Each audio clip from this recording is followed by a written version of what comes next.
Hello, thanks for joining us on the news. I'm Ruth Aguele.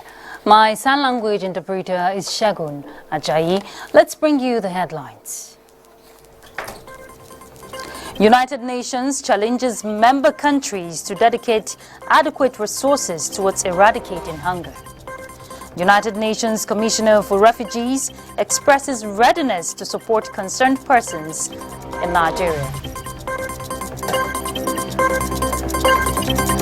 And court orders husband of late gospel singer Osinachi to enter his defense, overrules his no-case submission.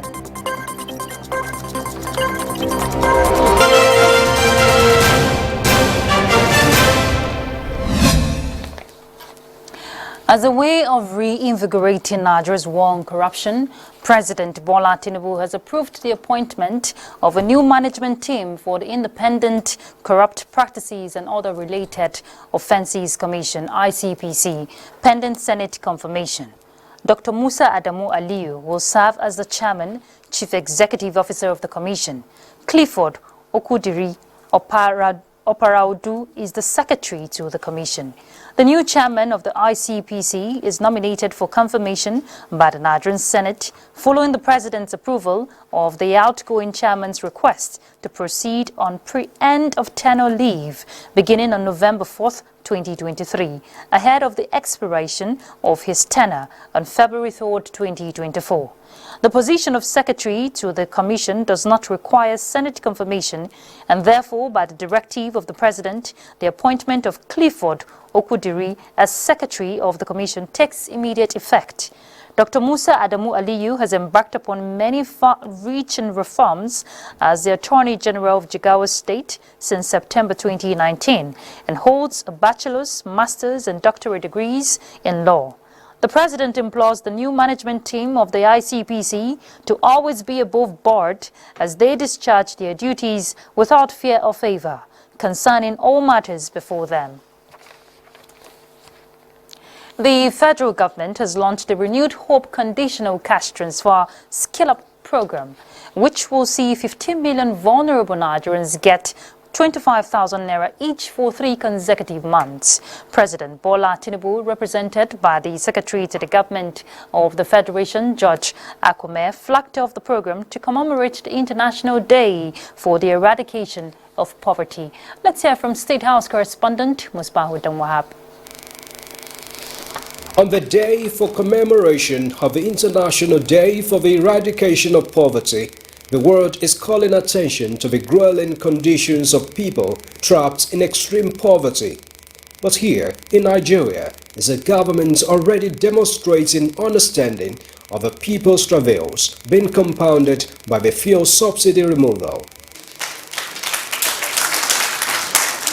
These ones representing the category of 15 million vulnerable Nigerians captured in the social register to be assisted through the challenging times with 25,000 naira each in the next 3 months. It will go a long way because you cannot pick this type of money on the road. We are privileged to get this, and it must help us to alleviate poverty in the family. This money, I will take it to boost my business. Well, I sell accessories, phone accessory and repair of phone. With this as an example, the government says its objective to lift millions of Nigerians out of poverty is not just a slogan, but a resolve backed with genuine commitments. Our plans for food security, ending hunger, poverty eradication, economic growth, and job creation are all means by which we shall fight poverty and help the most vulnerable members of our society. There would be an expansion of this register which would carry the vulnerable pensioners, the vulnerable veterans and the wives of fallen heroes, as well as other areas of concern where they were not fully captured. But however, we're starting, and what we're starting with are those who have been verified across all the states in Nigeria.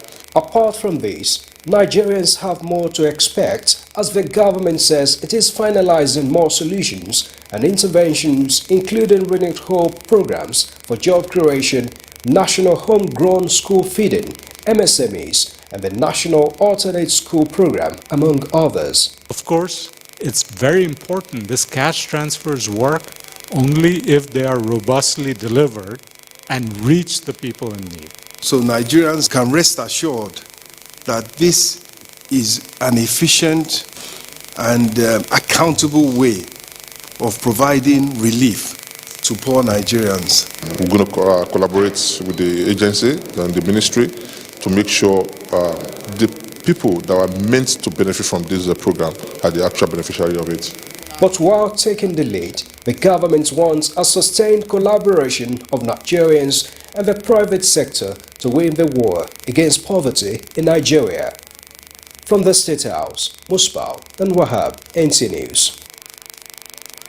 The United Nations has challenged member countries to dedicate resources towards eradicating hunger with a view to meeting sustainable development goals.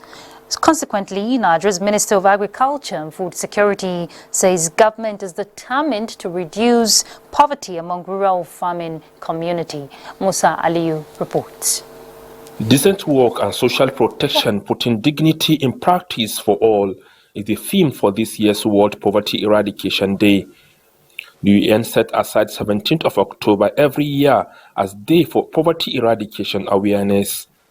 In Nigeria, most of the poor are living in rural areas cultivating small portion of land. Minister of Agriculture and Food Security Abuja says his ministry has designed a program to help the poor smallholder farmers. We consider a multifaceted and multi-pronged approach to the attainment of our core objectives as a critical success factor. Accordingly, the ministry shall engage with other ministries, departments and agencies, and state governments towards addressing all issues impacting the attainment of our national food security objectives. And here is the Permanent Secretary of the Ministry, Dr. Ernest Omahihe, handing over some farming inputs and implement to some farmers in Abuja. So it's on behalf of the honorable ministers that we are presenting some farm inputs to you. We have small farm processing equipment and of course starter packs for your various crops, rice and maize. More than 2,000 people in our community will benefit from these items, he says. The Permanent Secretary also tour small agribusiness enterprises in the FCT, assuring them of government support at all times. Musa Aliyu, NTA News. The United Nations Commissioner for Refugees has expressed readiness to improve livelihood support for persons of concern by identifying sustainable solutions for their safety and dignity. This was emphasized by the Deputy Representative of the UNHCR, Benedette Mutakali Muteshi, when she paid a visit to the Federal Commissioner for the National Commission for Refugees, Migrants and Internally Displaced Persons, Aliyu Tijani Ahmed, in Abuja. With about 100,000 refugees, an estimated 2.2 million internally displaced persons, 300,000 returnees, and an estimated population of 50,000 stateless persons, the task before the National Commission for Refugees, Migrants and Internally Displaced Persons is a burden that requires the needed support towards upscaling interventions for persons of concern. In reaffirming its commitment for the long-time partnership with Nigeria, the United Nations High Commissioner for Refugees is here to familiarize with the new administration in providing support, especially in the areas of protection and intervention mechanisms. So together with the Commissioner, we work on our protection mandate ranging from their reception and registration, protection interventions in between, up until we find durable solutions for them. While appreciating the contribution of UNHCR in assisting the Commission to achieve its mandate, confronting pending challenges that have hindered operational activities of the Commission and seamless intervention process for persons of concern is part of measures that should be looked into. Here in the Commission, we have been working tirelessly to ensure that people of concern remains at the top of the national and international agenda. Particularly, this Commission is ready to maintain an objective to ensure the enactment of the enactment comes to an end.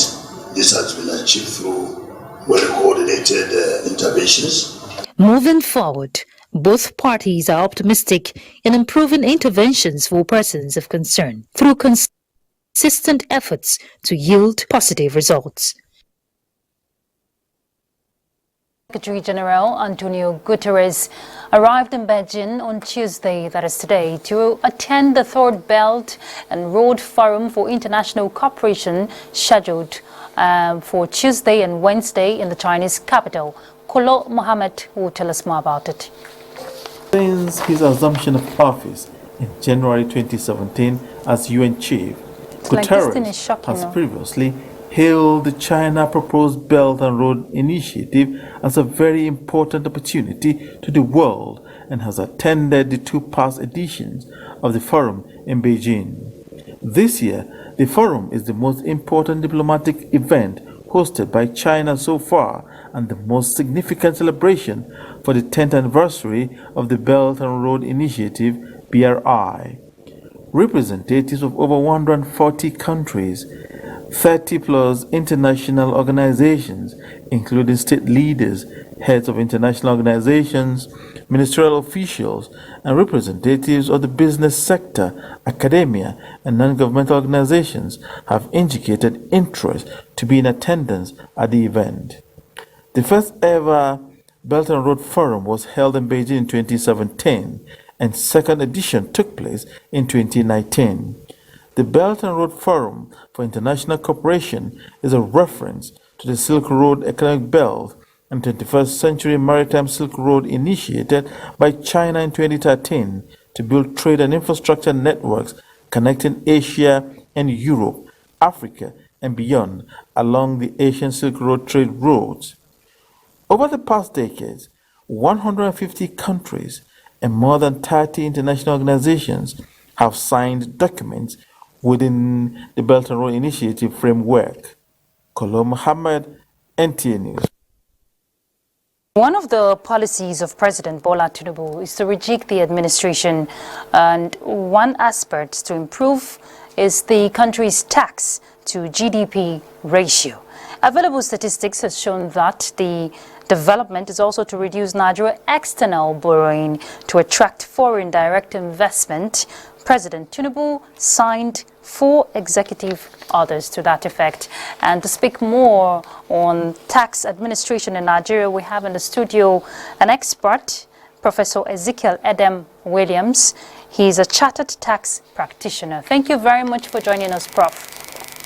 Thank you very much. All right, Prof, how would you describe tax administration in Nigeria?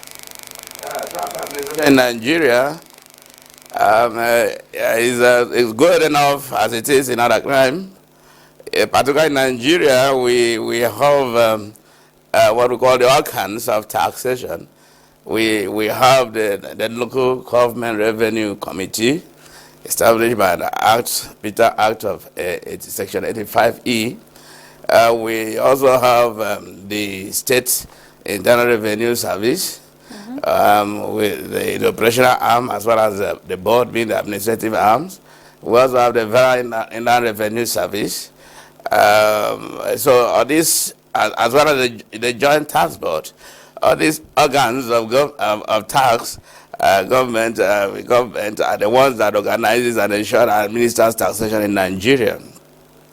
Okay, and there's been advocacy on the need for citizens to pay their tax. But what is the benefit of paying tax? Well, the benefit of paying tax is enormous. Apart from the fact that it's a civic responsibility, when you pay your taxes, you can back and the benefits of ensuring securities, ensuring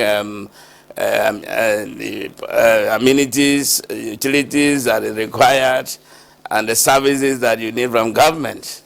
And where if you don't pay the requisite taxes, you cannot have such benefits. So that's very, very vital that one has to pay his taxes. So how would you assess the present administration's tax policy? We saw 4 executive orders being signed by the president. Yeah, so far the president, because as a professional who is also has been a tax expert, he knows what it takes, and he has been delivering so far, as it's supposed to be. But there are issues that I want to state here. For a tax to be a tax, there are some elements that it must have to follow. There must be the tax base, which, of course, is the object of taxation. We must have the tax rate, which will be an ad valorem percentage. And then we must have to have a tax law. So these 3 elements are very, very vital for a tax to be, and the president must ensure that this is followed strictly so that it will not end up in litigations, because when it is not complied, the taxpayers will go to court to seek redress. But thanks to God so far, he has been following up, and it's been going normal. Okay, Prof.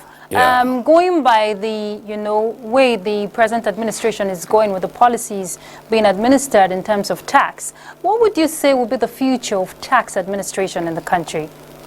I think that might be the reason why I'm also here, because on the 20th of this month, we're launching a book called Taxation Pendula. That's a compendium of taxes, where you can have it as a reference point to avoid plagiarisms, and also to avoid errors, and also to avoid misunderstanding on the issues of taxes. A lot of people have been talking about multiplicity of tax, duplication of tax, where that does not even exist. It's because of lack of understanding of what taxes are. You should be able to know the differences between tax, levies, charge, sanctions. When you are paying fees based on services government renders to you, and the specialized end that you are having, that is not tax. When you are paying levies based on the service you are getting from government on your own base, that is not tax. But all of us, everything is all about tax because we don't know the differences.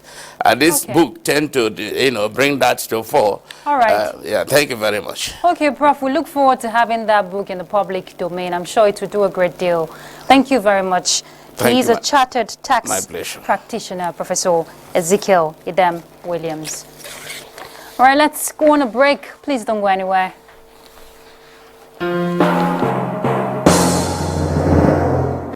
I promise that I shall remain committed and serve faithfully. I also invite all to join this enterprise to make our beloved nation into its better self. We can do it. We must do it. We shall do it.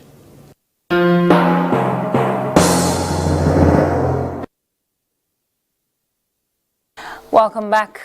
A High Court of the Federal Capital Territory has ordered the husband of late gospel singer Osinachi to prepare his defense in answer to counts of allegedly killing his wife. Justice Njideka Nwosu Iheme gave the order after overruling Peter Nwachukwu's no-case submission. Olabode Erewa will fill us in more. The late gospel singer Osinachi Nwachukwu was renowned for her melodious songs like Ekweme, among others. Her sudden death on April 8, 2022 left many people in shock, leading to allegations that her husband, Peter's maltreatment, allegedly led to her death. He was subsequently arrested and has been facing prosecution. In his submissions, his defense counsel, Issa Aliu, said Peter Nwachukwu had no case to answer, pointing to the autopsy report tendered by the police, which indicated that Osinachi's death was due to heart and kidney diseases. In the court's ruling, the court held that the defendants' arguments were unsustainable and fixed November 22 for Peter to commence defense. The court delivered a ruling asking him to enter his defense. It was actually overruled our no case, so we'll enter our defense and then see how that goes. The prosecuting counsel, Sophia Orene, declined to comment on the ruling. 23 counts bordering on domestic violence and homicide were proffered against the defendants, and 17 witnesses, including late Osinachi's relatives, gave evidence against the defendants.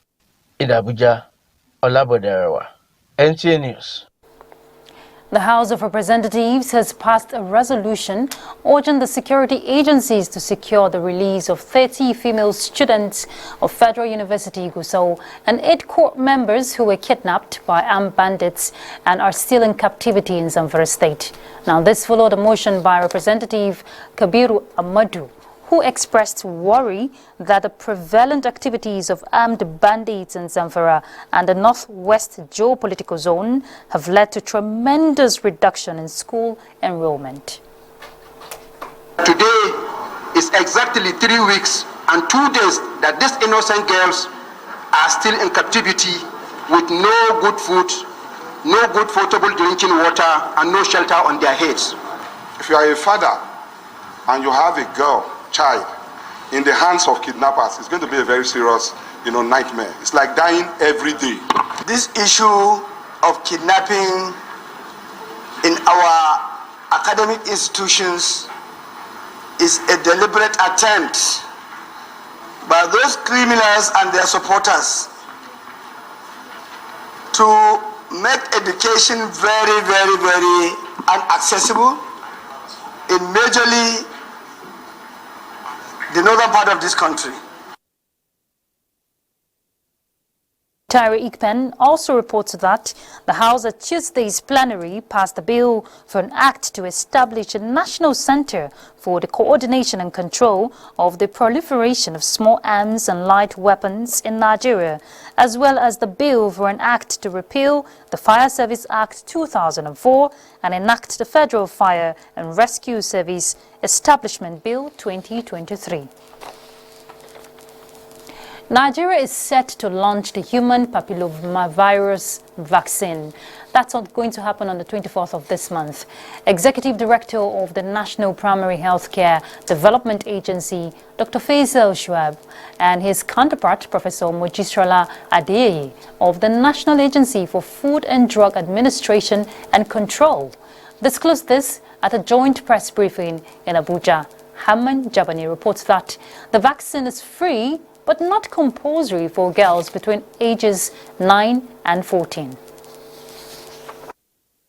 Human papillomavirus, HPV, is a common sexually transmitted infection and is a silent indicator of several types of cancers, including cervical cancer, which stands as the second most common cancer among women in Nigeria. Cervical cancer is the second most common cause of cancer-related fatalities among women aged 15 to 49 years. It is in the light of this that the national launch of the HPV vaccine is believed will reduce the 12,000 new diagnoses, 18,000 lives claimed each year, and 22 deaths every day in Nigeria. The vaccine. Alongside our partners and donors, we have secured over 6 million doses of the HPV vaccine and essential supplies. We have conducted numerous fora to raise awareness among stakeholders, including parents and caregivers, regarding the pivotal importance of HPV vaccination. In line with its mandate to protect public health, NAFDAC is committed to ensuring the safety, quality, and efficacy of the Gardasil vaccine, and we continue to monitor its impact and performance in Nigeria. The vaccine will be administered in 2 phases. The first phase will cover 16 states, while the second phase will cover the other states. In each phase, it will initiate a 5-day campaign and then continue routine vaccination within health facilities for the same age grade. And by 2025, it is anticipated to transmit to full routine immunization with the HPV vaccine focusing on girls. Hamman Jabani, NTA News. The African continent is strategically positioned to deliver space-based services that is, if investors leverage on these, it will lead to economic emancipation. Minister of Innovation, Science and Technology, Uche Nanji, stated this at the African Space Economy Conference and exhibition in Abuja. Adubola Brooksland reports. Space has been a critical factor in the growth and development of modern economies. The convergence of these experts in space science and technology, as well as economists, is to deliberate on the uniqueness of space in an economic environment. Minister of Innovation, Science and Technology, Uche Nanji, represented told the forum that Africa needs to explore the immense potential hidden in the space sector to harness creativity towards the actualization of sustainable development goals. Space technology is the bedrock of modern economic development, with 60% of the world's top 10 billionaires being active players and beneficiaries of the spin-off from space science technology and innovations. As a leading space industry... For the Director General, National Space Research and Development Agency, NASDA, Dr. Halilu Shaba, building synergy between practitioners and investors in the space belts will enhance the exploration of economic potential in the sector. This conference is one of the efforts of the National Space Research and Development Agency as a leading space industry in Africa to open up and liberalize the ecosystem. It is our hope that many investors in Africa will see the potential in the industry and begin to invest in it. The industry employs over 19,000 people across the continent. The value of the space industry is estimated to be worth 1 billion.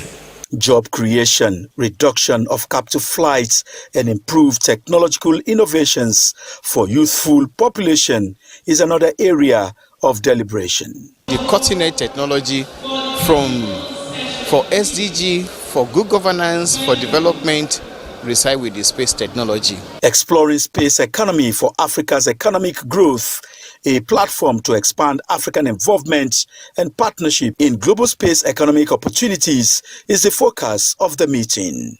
Adubola Brooksland, NTA News.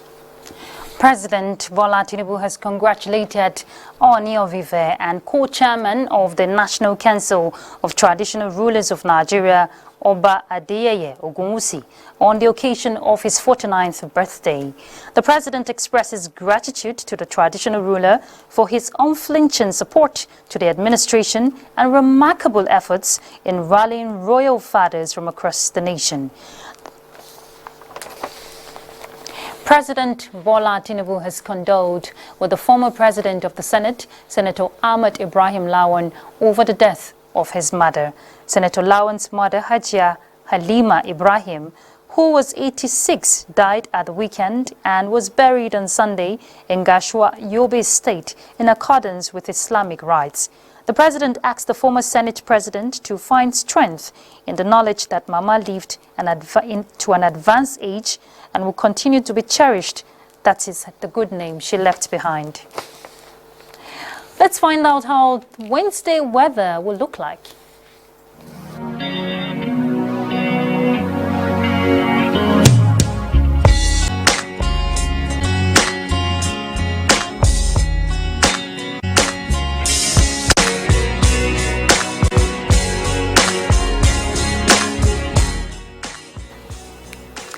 That's the news. Thank you very much for your time. I'm Ruth Aguele. My sign language interpreter is Shagun Ajayi. Bye.